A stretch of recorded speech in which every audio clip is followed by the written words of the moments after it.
Good evening, and thank you for joining me for another Boring Books for Bedtime. I hope tonight's selection provides all the boredom your busy brain needs to quiet down and let you get some sleep. Before we begin, I'd like to give a special shout out of thanks to some new members of our Patreon family: Dawn, Fiona, Cassie, Lizzie, and Shannon. Thank you all so much for supporting this podcast.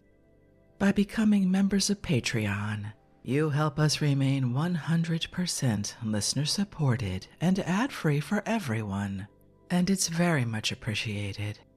If you're interested in supporting Boring Books for Bedtime and finding out more about the perks available to subscribers, including exclusive episodes and brand new collections so you can find your favorite recordings by topic, you'll find a link to Patreon in the show description. You'll also find a link to buymeacoffee.com where you can support us with a one-time tip, no subscription required. I hope you'll take a moment to check them out. Now, let's read and relax. Find a comfortable spot. Adjust your volume. Take a nice deep breath in. Let it out slowly. And off we go. Tonight we return to the most popular book of 2023, Our Cats and All About Them, Their Varieties, Habits and Management, and For Show, the Standard of Excellence and Beauty, Described and Pictured, by Harrison Weir, FRHS. Published in a new edition in 1892 by the Fancier's Gazette, 34 to 37 Imperial Buildings, Ludgate Circus, London. Let's pick up right where we left off with a new chapter. Let's begin. Trained cats. That cats may be trained to respect the lives of other animals, and also birds on which they habitually feed, is a well-known fact. In proof of this, I well recollect a story that my father used to tell of a happy family that was shown many years ago on the Surrey side of Waterloo Bridge. Their abode consisted of a large wire cage placed on wheels. In windy weather, the breezy side was protected by green baize, so drafts were prevented and a degree of comfort obtained. As there was no charge for the show, a box was placed in front with an opening for the purpose of admitting any donations from those who felt inclined to give. On it was written, "The Happy Family, Their Money Box." The family varied somewhat, as casualties occurred occasionally by death from natural causes or sales. Usually, there was a monkey, an owl, some guinea pigs, squirrels, small birds, starlings, a magpie, rats, mice, and a cat or two. But the story is this. One day when my father was looking at the Happy Family, a burly-looking man came up, and after a while said to the man who owned the show, "Ah, I don't see much in that. It is true the cat does not touch the small birds, one of which was sitting on the head of the cat at the time, nor the other things, but you could not manage to keep rats and mice in there as well."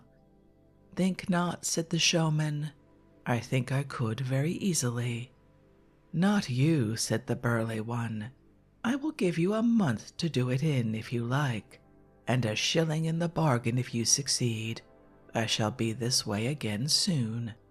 "Thank you, sir," said the man. Don't go yet." Then, putting a stick through the bars of the cage, he lifted up the cat, when from beneath her outran a white rat and 3 white mice. "Wonderful," slowly said he of the burly form. "Wonderful." The money was paid. Cats properly trained will not touch anything alive or dead on the premises to which they are attached. I have known them to sport with tame rabbits, to romp and jump in frolicsome mood this way, then that, which both seemed greatly to enjoy. Yet they would bring home wild rabbits they had killed, and not touch my little chickens or ducklings.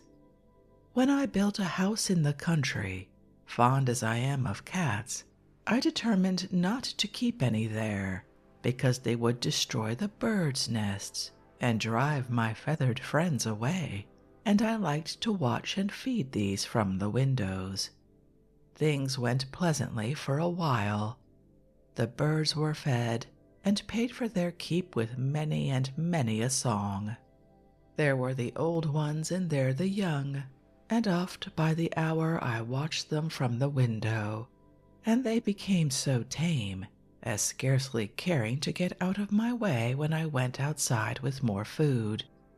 But, there is always a but one day, or rather evening, as I was looking on, a rat came out from the rocks and then another.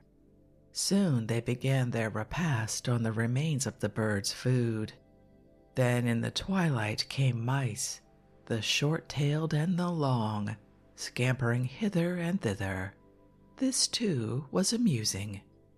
In the autumn I bought some filberts and put them into a closet upstairs, went to London, returned, and thought I would sleep in the room adjoining the closet. No such thing. As soon as the light was out, there was a sound of gnawing. Curb, curb, squeak, squeak.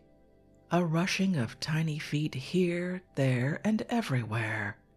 Thump, bump, scriggle, scraggle, squeak overhead above the ceiling, behind the skirting boards, under the floor, and in the closet.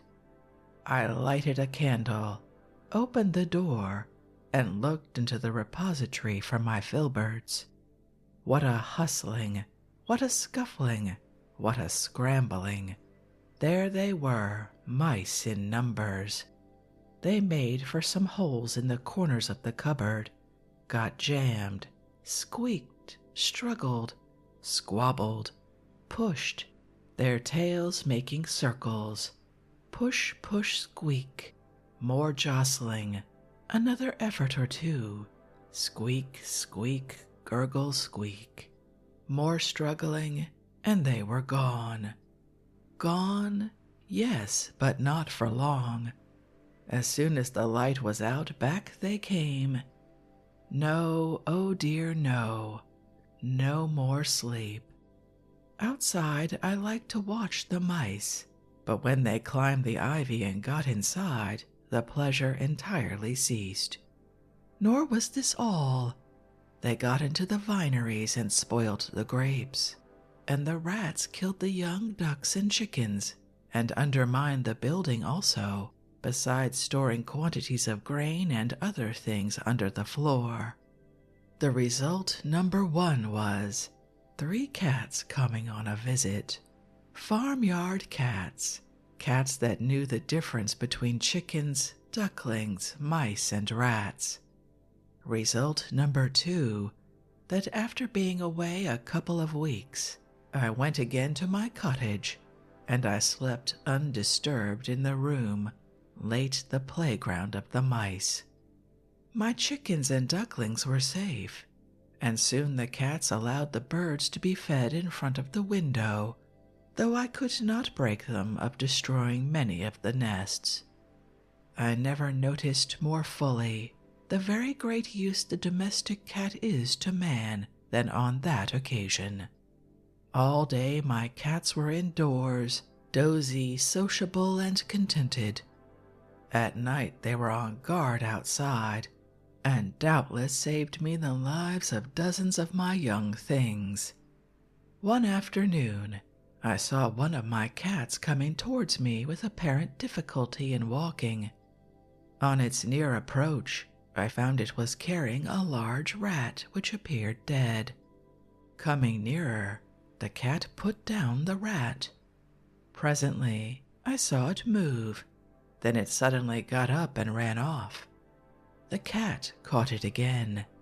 Again it feigned death, again got up and ran off, and was once more caught. It laid quite still, when, perceiving the cat had turned away, it got up apparently quite uninjured, and ran in another direction, and I and the cat lost it. I was not sorry. This rat deserved his liberty. Whether it was permanent I know not, as Little John the cat remained, and I left.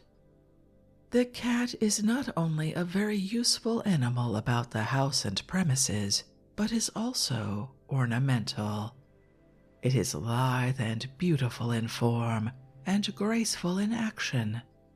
Of course, there are cats that are ugly by comparison with others, both in form, color, and markings, and as there are now cat shows, at which prizes are offered for varieties, I will endeavor to give in succeeding chapters the points of excellence as regards form, color, and markings required and most esteemed for the different classes. I am the more induced to define these as clearly as possible, owing to the number of mistakes that often occur in the entries. Long-haired cats.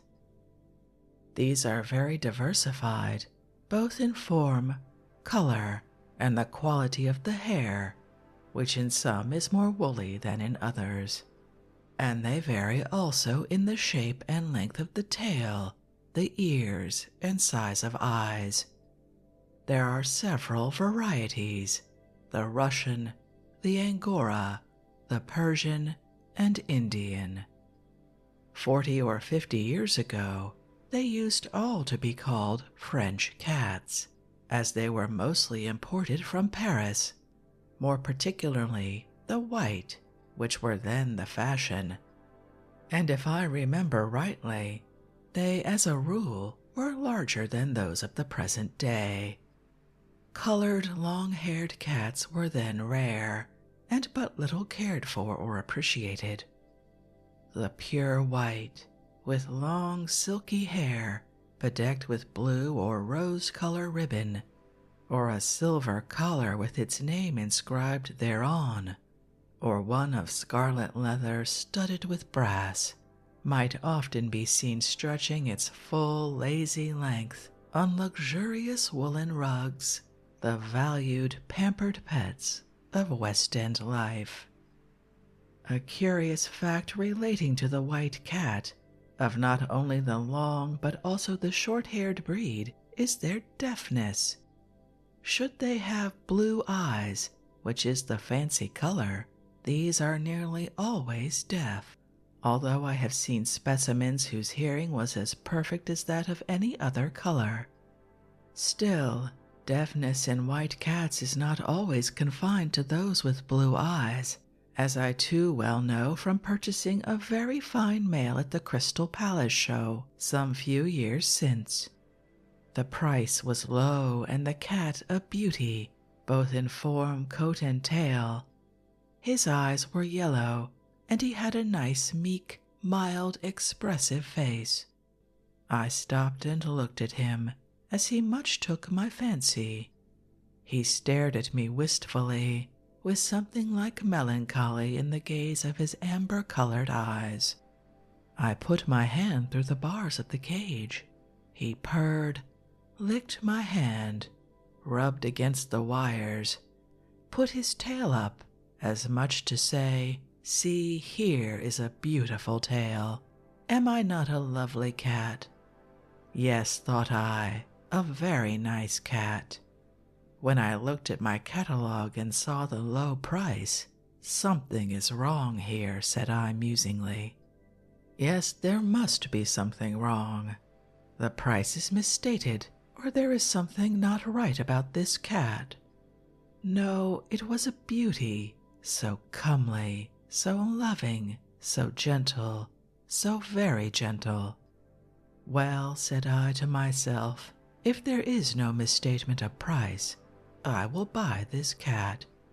And with a parting survey of its excellences, I went to the office of the show manager. He looked at the letter of entry. No, the price was quite right. 2 guineas. I will buy it, said I. And so I did, but at 2 guineas I bought it dearly, very dearly, for when I got it home, I found it was stone deaf. What an unhappy cat it was. If shut out of the dining room, you could hear its cry for admission all over the house. Being so deaf, the poor wretched creature never knew the noise it made. I often wish that it had so known, very, very often, and so loving, so affectionate. But oh horror, when it called out as it sat on my lap, its voice seemed to acquire at least 10 cat power, and when, if it lost sight of me in the garden, its voice rose to the occasion, I feel confident it might have been heard miles off. Alas, he never knew what that agonized sound was like, but I did, and I have never forgotten it, and I never shall. I named him the Colonel on account of his commanding voice. One morning a friend came, blessed be that day, and after dinner he saw the beauty. What a lovely cat, said he.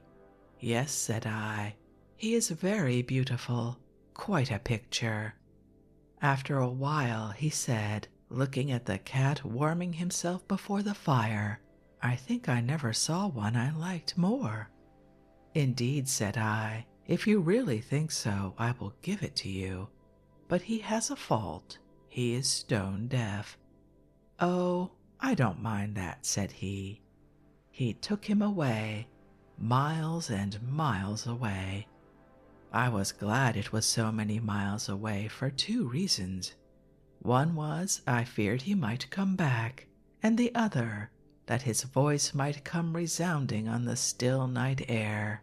But he never came back, nor a sound. A few days after he left to better himself, a letter came saying, would I wish to have him back? They liked it very much, all but his voice.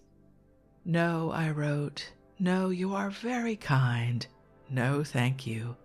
Give him to anyone you please. Do what you will with the beauty, but it must not return, never.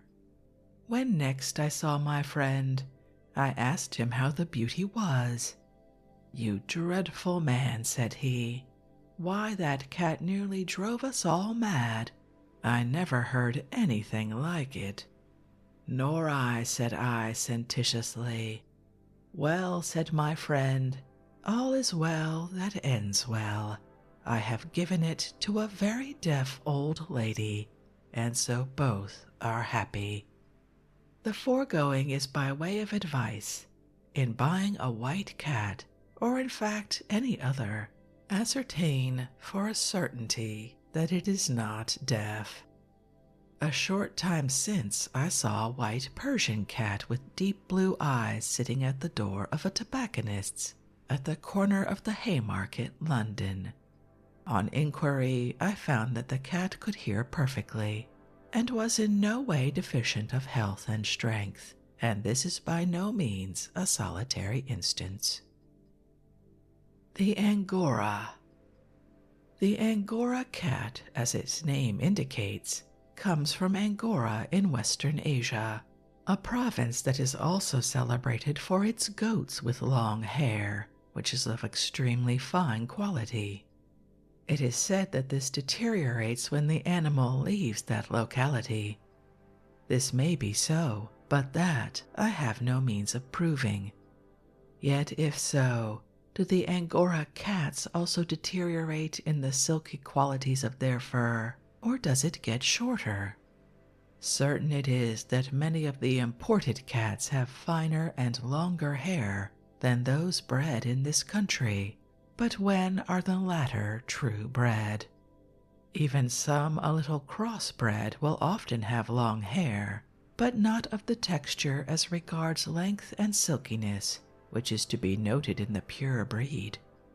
The Angora cats, I am told, are great favorites with the Turks and Armenians, and the best are of high value, a pure white with blue eyes being thought the perfection of cats, all other points being good, and its hearing by no means defective.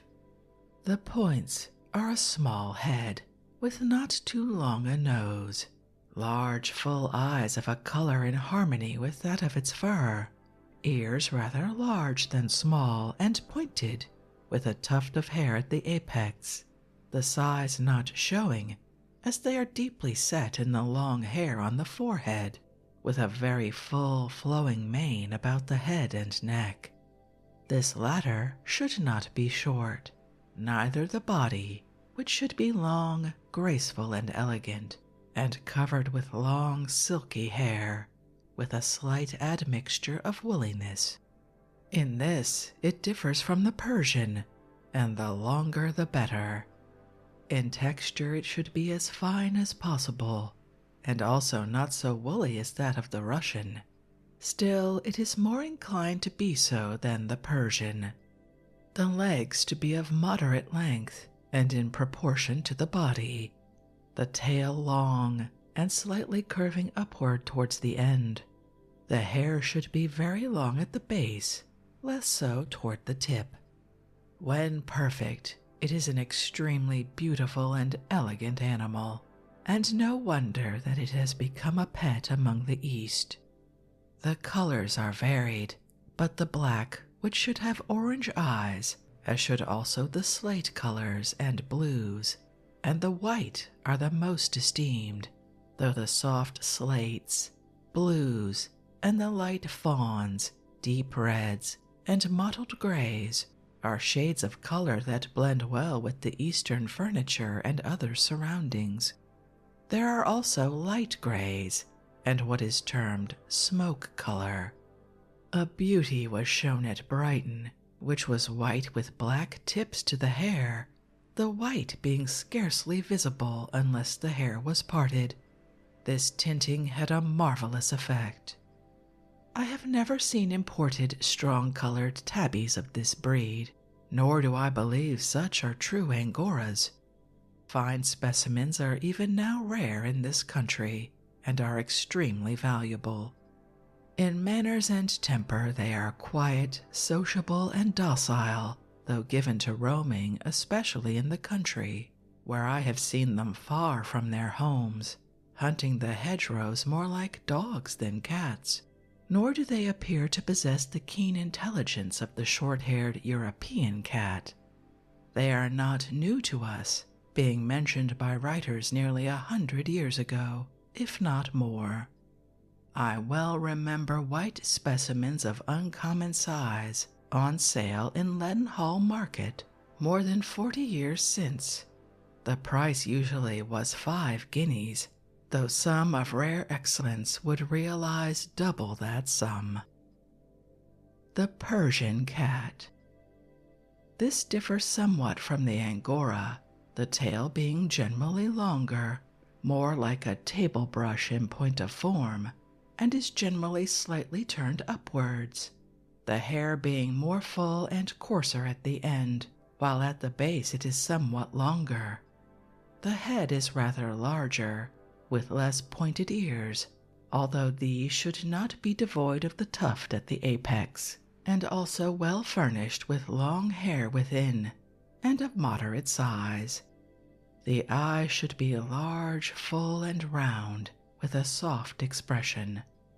The hair on the forehead is generally rather short in comparison to the other parts of the body, which ought to be clothed with long, silky hair, very long about the neck, giving the appearance of the mane of the lion, The legs, feet, and toes should be well clothed with long hair and have well-developed fringes on the toes, assuming the character of tufts between them.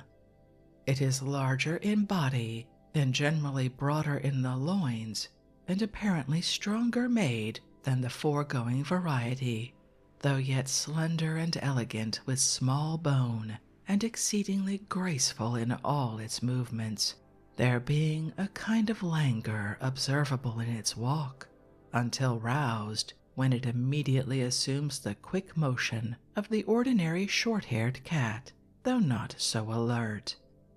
The colors vary very much, and comprise almost every tint obtainable in cats, though the tortoiseshell is not, nor is the dark-marked tabby, in my opinion, a Persian cat color, but has been got by crossing with the short-haired tortoiseshell, and also English tabby, and as generally shows pretty clearly unmistakable signs of such being the case. For a long time, if not now, the black was the most sought after and the most difficult to obtain. A good, rich, deep black, with orange-colored eyes and long flowing hair, grand in mane, large and with a graceful carriage, with a mild expression, is truly a very beautiful object, and one very rare. The best I have hitherto seen was one that belonged to Mr. Edward Lloyd, the great authority on all matters relating to aquariums. It was called Mimi, and was a very fine specimen, usually carrying off the first prize wherever shown. It generally wore a handsome collar, on which was inscribed its name and victories. The collar, as Mr. Lloyd used jocosely to observe, really belonged to it, as it was bought out of its winnings, and according to the accounts kept, was proved also to have paid for its food for some considerable period. It was, as its owner laughingly said, his friend and not his dependent, and generally used to sit on the table by his side while he was writing either his letters, articles, or planning those improvements regarding aquariums for which he was so justly celebrated. Next in value is the light slate or blue color. This beautiful tint is very different in its shades. In some it verges towards a light purplish or lilac hue, and is very lovely. In others it tends to a much bluer tone, having a colder and harder appearance, still beautiful by way of contrast. In all, the color should be pure, even, and bright, not in any way mottled, which is a defect. I may here remark that in these colors the hair is generally of a softer texture, as far as I have observed, than that of any other color, not excepting the white, which is also in much request.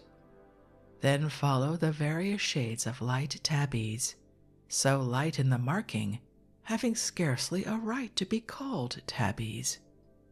In fact, tabby is not a Persian color, nor have I ever seen an imported cat of that color.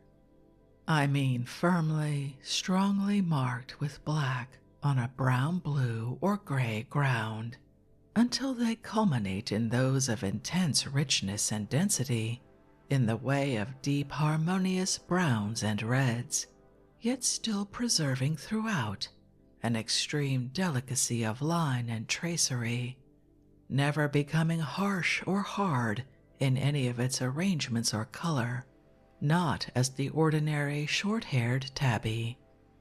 The eyes should be orange-yellow in the browns, reds, blues, grays, and blacks. As far as my experience extends, and I have had numerous opportunities of noticing, I find this variety less reliable as regards temper than the short-haired cats, less also in the keen sense of observing as in the Angora, and also of turning such observations to account, either as regards their comfort, their endeavor to help themselves, or in their efforts to escape from confinement. In some few cases, I have found them to be of almost a savage disposition, biting and snapping more like a dog than a cat, and using their claws less for protective purposes, nor have I found them so cossetty in their ways as those of the short coats, though I have known exceptions in both. They are much given to roam, as indeed are the Russian and Angora, especially in the country, going considerable distances either for their own pleasure or in search of food, or when on the hunt. After mature consideration, I have come to the conclusion that this breed, and slightly so the preceding, are decidedly different in their habits to the short-haired English domestic cat, as it is now generally called. It may be, however, only a very close observer would notice the several peculiarities which I consider certainly exist. These cats attach themselves to places more than persons, and are indifferent to those who feed and have the care of them. They are beautiful and useful objects about the house, and generally very pleasant companions, and when kept with the short-haired varieties, form an exceedingly pretty and interesting contrast. But as I have stated, they certainly require more attention to their training, and more caution in their handling than the latter. I may here remark that during the time I have acted as judge at cat shows, which is now over 18 years, it has been seldom there has been any display of temper in the short-haired breeds in comparison with the long, though some of the former in some instances have not comported themselves with that sweetness and amiability of disposition that is their usual characteristic. My attendant has been frequently wounded in our endeavor to examine the fur, dentition, etc. of the Angora, Persian, or Russian, and once severely by a short hair. Hitherto, I have been so fortunate as to escape all injury, but this I attribute to my close observation of the countenance and expression of the cat about to be handled, so as to be perfectly on my guard, and to the knowledge of how to put my hands out of harm's way. The Russian long-haired cat. The above is a portrait of a cat given me many years ago, whose parents came from Russia, but from what part I could never ascertain. It differed from the Angora and the Persian in many respects. It was larger in the body, with shorter legs. The mane or frill was very large, long, and dense, and more of a woolly texture, with coarse hairs among it. The color was of dark tabby, though the markings were not a decided black, nor clear and distinct. The ground color was wanting in that depth and richness possessed by the Persian, having a somewhat dull appearance. The eyes were large and prominent, of a bright orange, slightly tinted with green, the ears large by comparison, with small tufts, full of long, woolly hair, the limbs stout and short, the tail being very dissimilar, as it was short, very woolly, and thickly covered with hair, the same length from the base to the tip, and much resembled in form that of the English wild cat. Its motion was not so agile as other cats, nor did it apparently care for warmth, as it liked being outdoors in the coldest weather. Another peculiarity being that it seemed to care little in the way of watching birds for the purpose of food, neither were its habits like those of the short-haired cats that were its companions. It attached itself to no person, as was the case with some of the others, but curiously took a particular fancy to one of my short-haired silver-gray tabbies. The two appeared always together. In front of the fire they sat side by side. If one left the room, the other followed. Adown the garden paths there they were, still companions, and at night slept in the same box. They drank milk from the same saucer and fed from the same plate, and in fact only seemed to exist for each other. In all my experience, I never knew a more devoted couple. I bred but one kitten from the Russian, and this was the offspring of the short-haired silver tabby. It was black and white, and resembled the Russian in a large degree, having a woolly coat, somewhat of a mane, and a short, very bushy tail. This, like his father, seemed also to be fonder of animals for food than birds, and although very small, would without any hesitation attack and kill a full-grown rat. I have seen several Russian cats, yet never but on this occasion had the opportunity of comparing their habits and mode of life with those of the other varieties. Neither have I seen any but those of a tabby color, and they mostly of a dark brown. I am fully aware that many cross-bred cats are sold as Russian, Angora, and Persian, either between these or the short-haired, and some of these, of course, retain in large degree the distinctive peculiarities of each breed. Yet to the practiced eye there is generally, I do not say always, a difference of some sort by which the particular breed may be clearly defined. When the prizes are given, as is the case even at our largest cat shows, for the best long-haired cat, there of course exists in the eye of the judge no distinction as regards breed.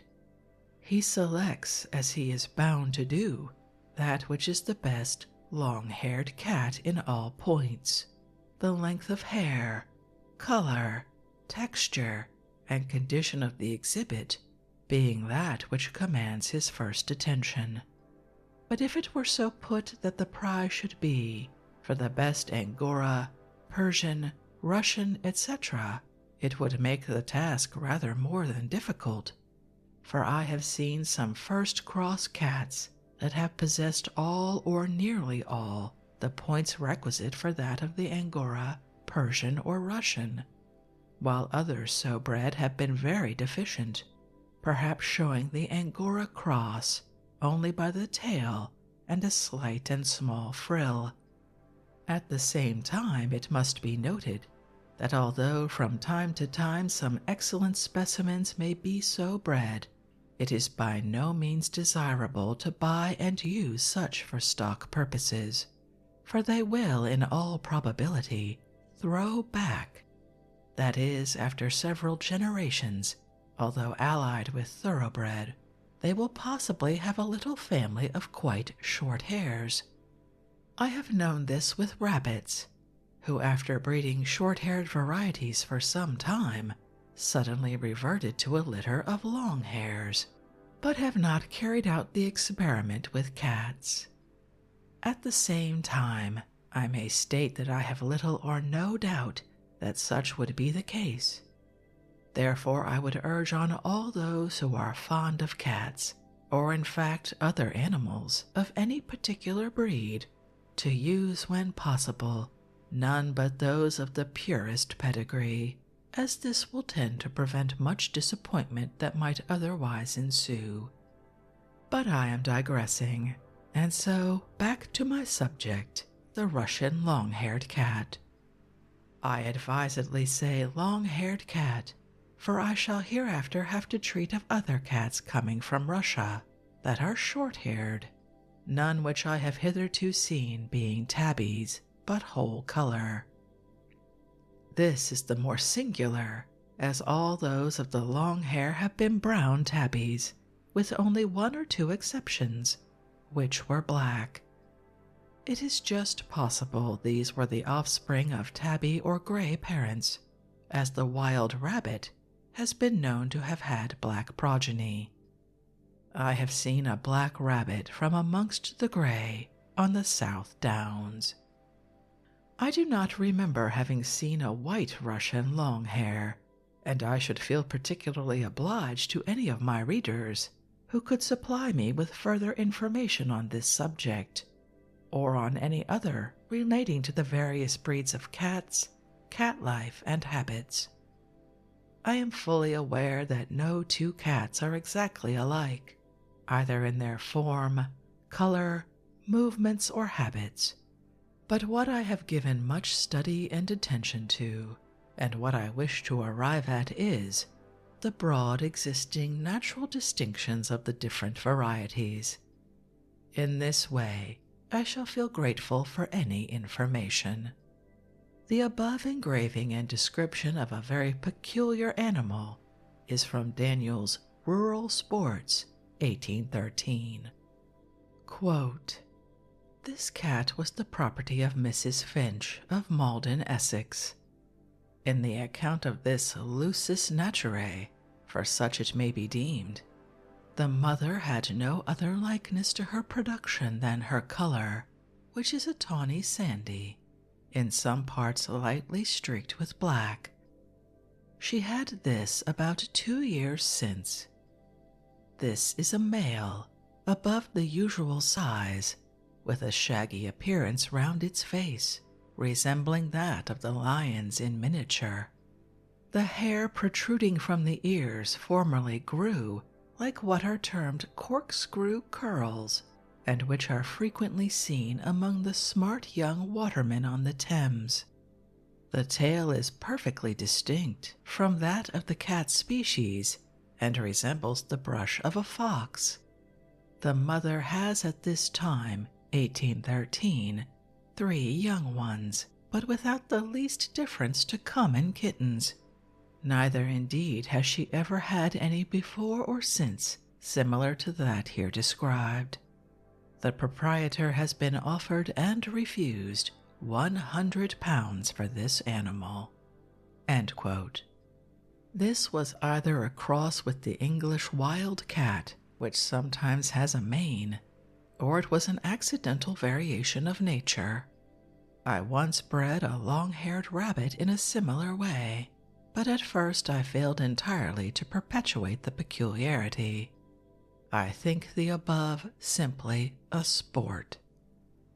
I have now concluded my remarks on the long-haired varieties of cats that I am at present acquainted with. They are an exceedingly interesting section. Their habits, manners, forms, and colors form a by no means unprofitable study for those fond of animal life, as they, in my opinion, differ in many ways from those of their short-haired brethren.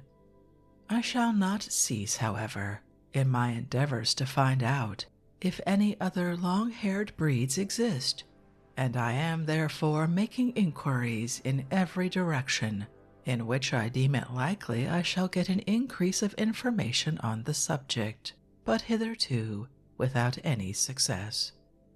Therefore, I am led to suppose that the 3 I have enumerated are the only domesticated long-haired varieties. The nearest approach, I believe, to these, in the wild state, is that of the British wild cat, which has in some instances a mane and a bushy tail, slightly resembling that of the Russian long-hair, with much of the same facial expression, and rather pointed tufts at the apex of the ears. It is also large, like some of the long-haired cats that I have seen. In fact, it far more resembles these breeds than those of the short hair. I was much struck with the many points of similitude on seeing the British wild cat exhibited by the Duke of Sutherland at the first cat show at the Crystal Palace in July 1871. I merely offer this as an idea for further consideration. At the same time, allow me to say that I have had no opportunity of studying the anatomy of the British wild cat, in contradistinction to that of the Russian, or others with long hair. I only wish to point out what I term a general resemblance, far in excess of those with short hair. I am fully aware how difficult it is to trace any origin of the domestic cat, or from what breeds. It is also said that the British wild cat is not one of them. Still, I urge there exists the similarity I mention. Whether it is so apparent to others, I know not. And with that end to his exploration of long-haired cats, I think we'll end this evening's reading from Our Cats and All About Them by Harrison Weir. As an avowed cat lover myself, I'm finding this book very enjoyable to read, and I hope you like it as well. The book is filled with illustrations of these various breeds he's describing, so I do recommend you take a look at it if you're interested. As always, you'll find a link to a free ebook from Project Gutenberg in the show description. If you'd like to connect, suggest a boring book you'd like to hear read, or request more from one we've already started, you can drop me an email via our website, www.boringbookspod.com. It's always a pleasure to hear from you. Thank you so much for joining me for this evening's reading. Until our next boring book, good night.